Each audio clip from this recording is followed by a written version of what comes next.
My name is Claire, and for most of my life, I believed that love and loyalty were enough to earn a place in my family's heart. I thought that if I just kept helping, kept giving, kept showing up, they would finally see me. But everything changed the day I drove past my parents' house and saw the party.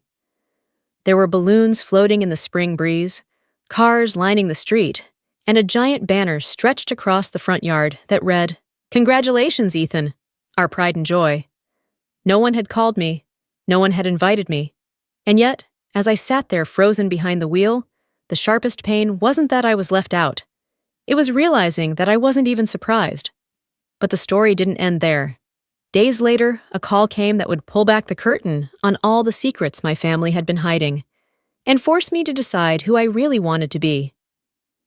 Growing up, I was always the quiet one. Claire, the dependable daughter. I never missed a birthday, a holiday, or a family chore. If Mom needed someone to help set the table, I was there. If Dad needed help balancing the books for his auto shop, I was there. But none of it seemed to matter. Not when you had Ethan, the golden boy. Ethan, the firstborn, the athlete, the charmer. I remember once when we were kids, Ethan fell off his bike and scraped his knee. My mother rushed outside in a panic, cradling him in her arms, as if the world was ending. I watched from the window, pressing my fingers against the glass, wondering what it would take for anyone to look at me that way. As the years passed, the gap between us widened. Ethan was the center of every conversation, every dinner table story, every family photo. I was the blurred figure on the edge of the frame. Still, I kept showing up, thinking that one day, they would see me. That day never came. It was a Saturday afternoon when everything shifted. I was driving home from a long week at work, passing through my parents' neighborhood, when I saw the cars lining the street. At first, I thought maybe someone on the block was hosting a party. But then I saw the banner. "Congratulations, Ethan, why? Our pride and joy." My chest tightened. No one had called me. No one had sent a text. I pulled over 2 houses down, my hands trembling on the steering wheel. Through the windshield, I watched people laugh, hug, toast with glasses of champagne. I recognized faces. Neighbors, old family friends, church members. Everyone was there. Everyone except me. I sat there until the ache in my chest turned numb. Then, quietly, I drove away. At home, I pulled out a dusty plastic box from under my bed, the one filled with old keepsakes, school awards, birthday cards, faded Polaroids. Near the bottom, I found it, a silver hairpin my mother gave me for my 16th birthday. I remembered her words as she clipped it into my hair. "As long as you wear this, I'll always see you." I ran my fingers over the cool metal and wondered when that promise had faded. When did I become invisible? That night, as I reheated leftover pasta, my phone buzzed. An unknown number flashed across the screen. I almost let it go to voicemail, but something in me, maybe stubborn curiosity, maybe quiet desperation, made me answer. "Claire." A man's voice said, "This is James Reynolds. I'm your family's attorney. I'm so sorry to bother you like this, but we need to talk about the trust papers. There's been some confusion." Confusion. That word rattled in my chest.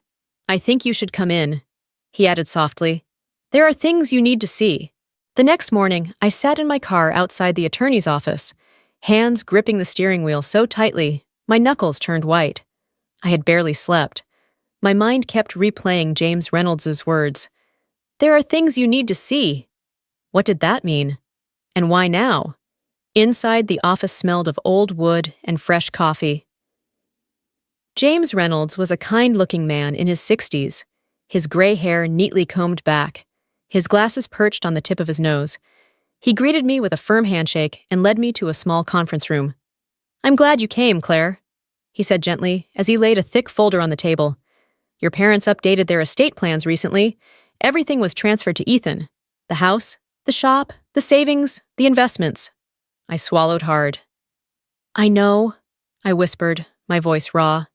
"It's always been that way." But then James's expression shifted. "That's the thing," he said quietly. "It wasn't always that way." He pulled out another folder, thinner but marked with the familiar handwriting of my father. "This is the original trust," he explained, "signed years ago. You and Ethan were equal beneficiaries. 50-50. My head snapped up. "What?" "It seems," James continued, "that somewhere along the way, things were changed, but not cleanly. I have records of certified mail sent to you months ago, which were signed for, but not by you." My heart pounded in my ears. Back in my car, I called the post office. The clerk sounded apologetic, but confirmed it. A change of address form had been submitted, removing my name from our family mail. The signature on the form? Ethan's. That night, as the sky turned from gold to deep blue, I pulled out old files I had tucked away in my apartment. Bills I had helped pay, the mortgage, repairs on the shop, property taxes during a rough year. I had done it all without question because family meant sacrifice. But looking at those papers now, all I felt was a bitter ache in my chest. The next day, I went back to James Reynolds. "I need everything," I told him. "Every document, every signature, every file." He nodded. "Are you sure you're ready, Claire? This won't be easy." I took a deep breath. I've spent my whole life pretending not to see. I think it's time I opened my eyes. We combed through property records, tax filings, bank statements. That's when we found it. A quitclaim deed transferring the family home to Ethan. The signature on the document was supposed to be my father's. But as soon as I saw it, my stomach dropped. The loops were wrong. The slant was off. And the notary stamp? It belonged to one of Ethan's old friends from college. It wasn't just favoritism, it was fraud. For the first time in my life, I wasn't just the quiet daughter or the overlooked sister. I was the woman holding the match, staring at the pile of lies my family had built, and I was ready to set it alight. The invitation came on a quiet Sunday morning, in the form of a text message from my mother. "Family dinner tonight. Would love to see you there." No explanation, no apology, just a casual line, as if the past few months hadn't happened. I stood in front of my closet for a long time that evening, my hands hovering over dresses, blouses, jackets. In the end, I chose something simple. Black slacks, a navy blouse, no jewelry. I wasn't going to perform for them. I wasn't there to play the dutiful daughter. I was walking into that house as myself. No more, no less. The house was already filled with laughter when I arrived. I could hear Ethan's booming voice from the driveway, the clink of glasses, the hum of conversation. As I stepped through the front door, my mother's arms flew open. "Claire!" "Oh, sweetheart, it's been too long." For a moment, I just looked at her. The carefully styled hair, the bright coral lipstick, the perfume that hung in the air like a memory. "Hi, Mom," I said softly. Ethan swaggered over, grinning. "Look who finally decided to show up." I gave him a polite smile and handed him a bottle of wine. Nothing expensive, nothing meaningful, just enough to check the box. Dinner passed in a blur of small talk. My parents cooed over Ethan's new business plans, his charity work, his weekend in Aspen. I sat quietly, eating small bites, letting their voices wash over me like background noise. But when dessert was cleared and the plates were stacked away, I pushed my chair back and stood. "There's something we need to discuss," I said calmly, pulling the manila folder from my bag and setting it on the table. Ethan laughed. "What is this, Claire? A presentation?" I met his eyes, steady and unflinching. "No," I said softly. "It's the truth." One by one, I laid the documents out. The original trust, the fraudulent deed, the notary record. My parents' faces paled. My mother's hand flew to her mouth. My father leaned back in his chair, eyes wide. Ethan's smirk faltered, his jaw tightening. "You were never meant to have this," Ethan snapped, his voice sharp. "You were always the soft one, the one who'd walk away." I felt something inside me, something quiet, something steady, click into place. "You're right," I said. "I was the soft one. But softness isn't weakness, Ethan. It's strength that doesn't need to crush to be seen." For the first time in years, the room was silent.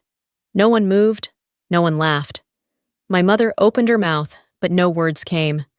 Aunt Vivian, who had been sitting quietly in the corner, cleared her throat. "Claire," she said gently, "do what you need to do, but don't let this make you bitter. You've always been better than that." I nodded, my throat tight. "I know." That night, as I drove home, the documents sat in the passenger seat beside me, a quiet wait. The battle wasn't over. Not yet. But for the first time, I felt something I hadn't felt in years. The ground steady beneath my feet. The courthouse was quiet when I arrived, the air heavy with anticipation. I stood outside for a moment, watching the sunlight bounce off the glass doors, feeling the weight of the black folder tucked under my arm. This wasn't just about money or property anymore. This was about truth, and finally being seen. Inside, the courtroom was smaller than I expected, almost intimate. My parents sat together, hands clasped tightly, eyes fixed on the floor. Ethan sat a few feet away, dressed in a sharp gray suit, his jaw clenched, his leg bouncing. Across from them, I took my seat beside James Reynolds, my attorney, who gave me a small, reassuring nod. The judge entered, and the room rose to its feet. As we settled, James stood and began his opening remarks, laying out the facts with calm precision. He spoke of the original trust, the fraudulent transfers, the false signatures. He presented the notary records, the bank statements, the correspondence Ethan had intercepted. Then came the recordings, quiet, damning moments captured from Ethan's own careless conversations. His voice filled the courtroom, laughing, dismissing me, bragging about how easy it had been to push me out because I never fought back. As the words echoed through the room, I watched my mother's face crumple, watched my father press a shaking hand to his mouth. Ethan's shoulders stiffened, his smile vanishing. When it was my turn to speak, I stood slowly. My hands trembled at first, but my voice was steady. "I didn't come here today for revenge," I said, scanning their faces. "I came here to reclaim what was mine. Not just the property, not just the trust, but my worth. I spent years believing I wasn't enough, that if I just loved harder, worked harder, gave more, you'd see me. But today, I see myself, and that's enough." The judge ruled swiftly, placing an immediate freeze on the contested assets and opening a formal investigation. As we rose to leave, Ethan called after me. "Claire, don't do this. You're tearing the family apart." I paused at the door, turning just enough to meet his eyes. "I'm not tearing anything apart," I said quietly. "I'm just refusing to keep it together by sacrificing myself." That evening, I drove to the old family lake house. Now, legally, mine. I sat on the porch, watching the sun dip below the trees, the water rippling softly under a pink sky. From my bag, I pulled out something small. A paper crane I had folded as a child, long forgotten in a jewelry box. I set it gently on the porch railing, watching as the breeze tugged at its wings. My phone buzzed beside me, a voicemail from my mother. I let it ring, watching the sky fade to indigo. I didn't need to listen. For the first time in my life, I didn't need their words to know who I was. Because sometimes the loudest statement you can make isn't slamming a door or shouting in anger. Sometimes it's the quiet strength of walking away, whole, steady, and finally free. A week after the court ruling, I stood in the living room of the lake house, surrounded by quiet. The walls still carried faint echoes of the past, the laughter from summer barbecues, the piano music Mom used to play, Ethan's teenage shouts drifting in from the dock. But now the space felt different. It felt like mine. I walked slowly through each room, fingertips brushing along familiar doorframes, pausing at old photographs where my face was missing or my name had been pushed to the edge. Funny how absence can leave a louder mark than presence. The first night I slept there alone, I expected to feel anger or grief. Instead, what came was stillness. Peace doesn't always arrive with fireworks. Sometimes it's the soft exhale after years of holding your breath. A few days later, a letter arrived in the mail. It was from Aunt Vivian. Inside was a handwritten note. "Proud of you. Not because you fought, but because you fought with grace. Keep that soft heart of yours. It's your superpower." I smiled, tucking the letter into a drawer. There were moments when guilt tried to slip in. whispers in my mind telling me I had broken the family, that maybe I should have stayed silent. But every time, I reminded myself of a simple truth. Protecting yourself isn't betrayal, it's survival. The next Sunday, I drove past my parents' house. The lawn was still perfectly trimmed, the porch light glowing softly at dusk. For a split second, I wondered if they were inside talking about me, if they missed me, if they regretted what had been done. But I didn't stop. I didn't need to. As I turned onto the main road, I felt the sun break through the clouds, warming the windshield, lighting the path ahead. Back at the lake house, I pulled out my old box of keepsakes again. This time, I wasn't looking for proof that I mattered. I was looking for reminders of everything I had always carried within me. The silver hairpin, the old report cards, the faded paper crane. One by one, I placed them on a new shelf, not as evidence of what I had endured, but as symbols of what I had reclaimed. That night, as I stood on the porch with a cup of tea in hand, I watched a group of kids running along the shore, their laughter rising like music into the evening sky.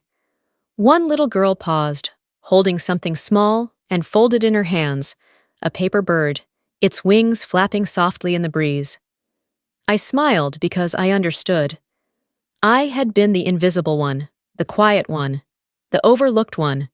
But I was never weak. I was the foundation, the steady heart, the one who learned that you don't have to shout to be heard, and you don't have to stay to prove you belong.